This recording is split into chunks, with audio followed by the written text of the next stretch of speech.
Good morning, student. My name is Nikita. Welcome to my channel Commerce Fun Time. Today is our topic on company organization.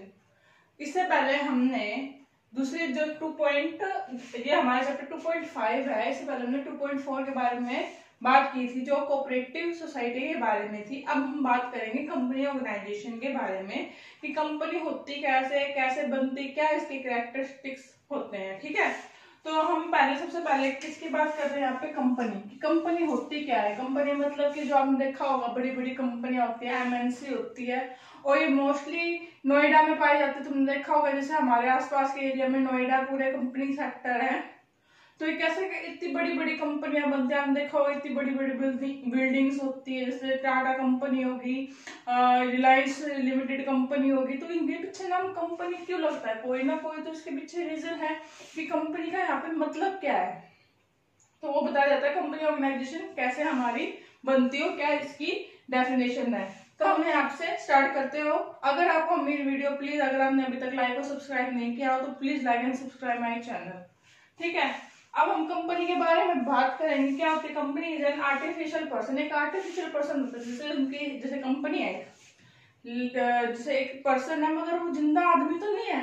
जैसे हम दोनों बात कर रहे हैं या मैं बात कर रही हूँ, तो हम एक लिविंग पर्सन है, मगर ये होता है आर्टिफिशियल। आर्टिफिशियल का इसका मतलब होता है कि हम इसको मान लेते हैं, सपोज कर लेते हैं कि एक पर्सन है, ये इसकी अपनी खुद की एक पहचान है, ये अलग बंदा है। ठीक है, क्रिएटेड बाय लॉ, जो किससे बनती है? एक लॉ। लॉ मतलब क्या होता है? कोर्ट के चारी वाला लॉ। जैसे लॉ मतलब क्या हो गया? रूल रेगुलेशन से गवर्नमेंट के थ्रू हैविंग सेपरेट एंटिटी। इधर ध्यान से सुनना, सेपरेट एंटिटी का मतलब क्या होता है कि इसकी किसी के होने ना होने से इसको फर्क नहीं पड़ता।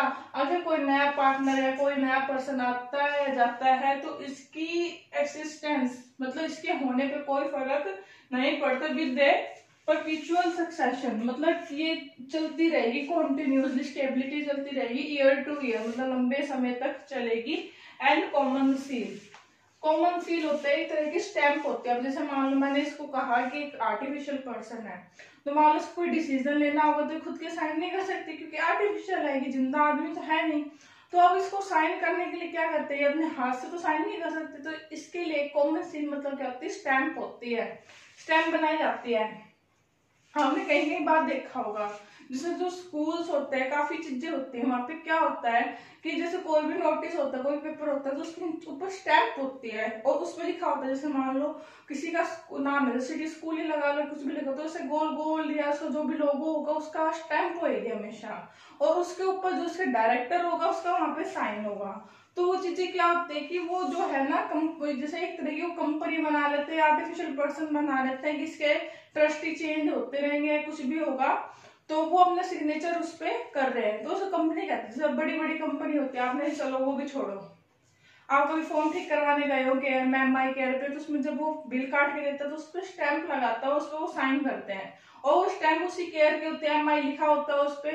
तो उसे क्या सकता है कि एमआई कंपनी है जो उसकी एक सील बनाई हुई है कि कोई बंदा जो उसका ऑथराइज्ड पर्सन है उस पर स्टैंप करके उसका सिग्नेचर कर सकता है कि ये हमारे द्वारा एसोसिएटेड है। तो समझ में आया कि कंपनी का मतलब क्या था? कॉमन सील मतलब समझ में आया कि सिग्नेचर होते हैं। ठीक है, कंपनी क्या है? एक आर्टिफिशियल पर्सन है जो लॉ के द्वारा बनाई जाती है एक सेपरेट लीगल एंटिटी के साथ विद परपेचुअल सक्सेशन, जो लंबे समय तक चलती रहती है, और एंड कॉमन सील, एक कॉमन सील के साथ। कॉमन सील मतलब स्टैंप। अब हम इसके फीचर्स के बारे में बात करेंगे। फीचर्स क्या है इसके? इनकॉर्पोरेटेड, इनकॉर्पोरेटेड मतलब होता है बनना, रजिस्टर होना, एसोसिएशन ऑफ पर्सन, काफी एसोसिएशन ऑफ पर्सन से मिलकर, बहुत सारे लोगों से मिलकर एक कंपनी बनती है। कंपनी ये नहीं होता कि एक बंदा आया और मैं कंपनी बनाना चाहता हूँ तो कंपनी बन जाएगी, नहीं, कंपनी ऐसे नहीं बनती। बहुत सारे लोग मिलकर एक कंपनी बनाते हैं। प्राइवेट कंपनी में मिनिमम 2 पीपल चाहिए कंपनी बनाने के लिए, और पब्लिक कंपनी में मिनिमम 7 चाहिए। ठीक है, मिनिमम प्राइवेट में क्या है? मिनिमम 2, मैक्सिमम 50 और पब्लिक में मिनिमम 7 और मैक्सिमम नो लिमिट, कोई लिमिट नहीं है। ठीक है, तो तो बहुत सारे लोग मिलकर एक कंपनी बनाते हैं, ये नहीं है। तो ये पार्टनरशिप और सोल प्रोप्राइटरशिप से बिल्कुल अलग है। ये नहीं है कि 4 जने मिल गए और आपस में प्रॉफिट बांट रहे, सब कुछ हो रहा है और वो बिजनेस बन गया। नहीं, कंपनी क्या है, बहुत सारे लोग मिलकर एक कंपनी बनाते हैं। कोई भी नया बंदा आ सकता है, बिना किसी रिस्ट्रिक्शन के कोई भी जा सकता है। पब्लिक में इजिली, प्राइवेट में कुछ रूल्स एंड रेगुलेशंस होते हैं। ठीक है, ये हमारा फर्स्ट पॉइंट था। सेकंड पॉइंट है आर्टिफिशियल लीगल पर्सन। मैंने जैसे आपको ऊपर ही बताया कि क्या है, आर्टिफिशियल लीगल पर्सन है। मतलब ये एक मतलब है तो पर्सन लीगल, मतलब कि जैसे गवर्नमेंट का बनाया हुआ कोई दूत है, आर्टिफिशियल है, ओरिजिनल तो है नहीं, क्योंकि इसके हाथ पैर तो होते हैं नहीं कंपनी के। कंपनी बस एक नाम हो गया। जैसे मान लो मैंने किसी स्टूल ऐसा नाम रख दिया, पपेट कुछ भी रख दिया है, कोई जैसे आपने देखा हो पपेट होते हैं जिसके साथ हम कठपुतली खेलते हैं, मैंने उसका नाम रख दिया सीमा। तो वो अब नाम तो रख दिया पर्टिकुलर, मगर वो खुद से कुछ कर तो ना सकते, क्योंकि वो आर्टिफिशियल है, वो नॉन लिविंग थिंग है। तो क्या होता है, ये आर्टिफिशियल लीगल पर्सन होते हैं, ओरिजिनल नहीं होते। इनकी खुद की एक अपनी एक अलग पहचान होती है, अलग ही सब कुछ सबसे अलग ही चलता है। ठीक है, सेपरेट आइडेंटिटी का मतलब था जैसे उसको कोई फर्क नहीं पड़ता किसी के मरने, मतलब कोई नया पार्टनर आता है, पर्सन आता है, कंपनी ज्वाइन करता है, या कोई पुराना पर्सन कंपनी छोड़कर जाता है, उसको कोई फर्क नहीं पड़ता। इस किसी पर सेपरेट लीगल आइडेंटिटी होती है। ठीक है, किसी के आने या जाने से बिजनेस बंद नहीं होगा। परपेचुअल सक्सेशन मतलब इसकी क्या होता है, मतलब इसकी जो एक्सिस्टेंस होती है, जो एक है तो सालों भर साल चलती रहती है, मतलब ये लगातार है और स्टेबिलिटी रहेगी। ये नहीं रहेगा कि 2 महीने बाद ये कंपनी बंद होगी, ये लंबे समय तक चलती है और इसके ऑनर चेंज होते जाते हैं। क्योंकि मान लो कोई कंपनी 500 साल से चलती आ रही है, जैसे सैमसंग कंपनी है, बहुत बड़ी कंपनी, काफी सालों से चलती आ रही है, तो उसके जो ओनर होते हैं वो भी मोस्टली चेंज होते हैं। और ओनर्स एक बंदा नहीं होता, ओनर बहुत सारे मिलकर एक कंपनी बनाते हैं। तो ये क्या लगातार चलती रहती है, ये कभी खत्म नहीं होती जब तक इसको खत्म नहीं किया जा सके, क्योंकि इसकी कभी कोई डेथ नहीं हो सकती, कंपनी की कभी डेथ नहीं होती, उसको बंद किया जाता है मगर कंपनी कभी मरती नहीं है। ठीक है, यहाँ पे समझ में आ गया।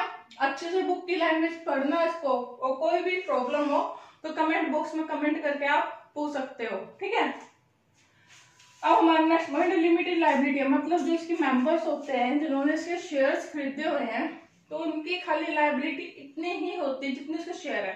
मान लो एक पार्टनर ने 1000 शेयर खरीदे हुए हैं, 100 रुपए का एक है, तो 1 लाख तक की उस बंदे की लायबिलिटी होगी। अगर कल को कंपनी को नुकसान होता है तो मतलब उसकी लिमिटेड लायबिलिटी जितनी उसकी ओनरशिप है, उससे ज्यादा वो अगर कल को बहुत ज्यादा कंपनी को लॉस हो जाता है तो उसको अपनी प्राइवेट प्रॉपर्टी बेचकर कंपनी का कोई भी लोन नहीं चुकाना है। ठीक है, अगला है कॉमन सील। कॉमन सील के बारे में जैसे मैंने ऊपर बताया कि इसके अलग से स्टैम्प पड़ते हैं, और कोई भी जब मान लो कोई भी नियम पारित होता है या कोई भी कंपनी से रिलेटेड महत्वपूर्ण चीज होती है, तो उसमें इस कंपनी के कॉमन सील लगाई जाती है। कॉमन सील मतलब उसकी स्टैंप लगाई जाती है, और उस पर उसके ओनर द्वारा जो उन्होंने एक डायरेक्टर अपॉइंट किया गया है जो उसको मैनेज करता है, उसके सिग्नेचर होते हैं।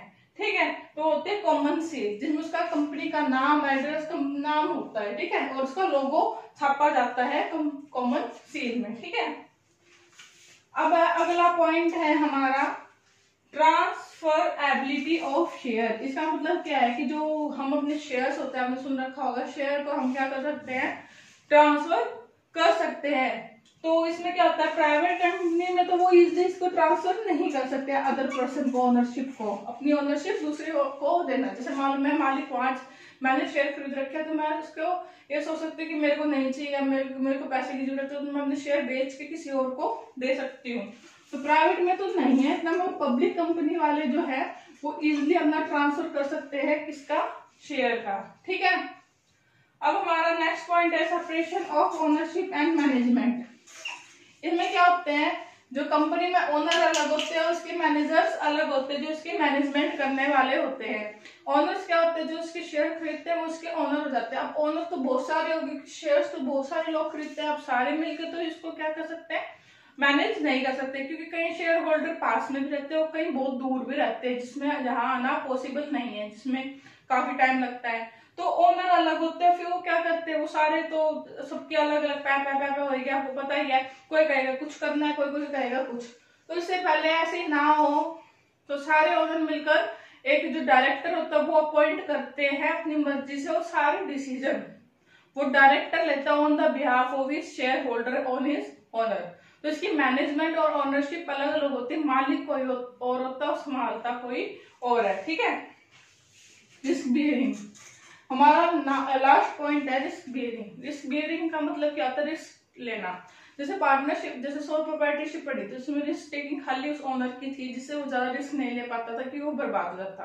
पार्टनरशिप में कुछ जनों के हाथ में आगे 4 या 5 और वो ज्यादा रिस्क नहीं ले सकते थे, क्योंकि 4-5 में था वह ज्यादा बड़ा लॉस हो जाता तो वो बियर नहीं कर पाते। मगर कंपनी एक ऐसी चीज है जो बहुत बड़ा रिस्क भी ले सकती है, क्योंकि उसके ओनर बहुत सारे होते हैं। कल को मान लो 10 लाख का भी लॉस आ गया तो मुश्किल से 10-10 हजार रुपए का लॉस पर शेयर होल्डर को बियर करना पड़ता है। उसके शेयर होल्डर अच्छे हो तो, काफी सारे हो तो वो इजिली कोई भी ऐसा रिस्क ले सकता है जिसमें अगर वो रिस्क से वो जीत गया तो प्रॉफिट भी बहुत सारा होगा, अगर वो हार गया तो प्रॉफिट न्यूनतम होगा, बस थोड़ा सा ही होगा जो सबको थोड़ा थोड़ा फेस करना पड़ेगा। तो ये हमारे सारे यहाँ के कैरेक्टरिस्टिक्स थे कंपनी के। आई होप आपको ये समझ में आया होगा। कोई डाउट हो तो आप कमेंट बॉक्स में कमेंट करके पूछ सकते हो। मेरी वीडियो पसंद आए तो please like and subscribe my channel. और इससे जो नेक्स्ट अब वीडियो आएगी वो आएगी इसकी मेरिट और डिमेरिट्स की। ठीक है, थैंक यू।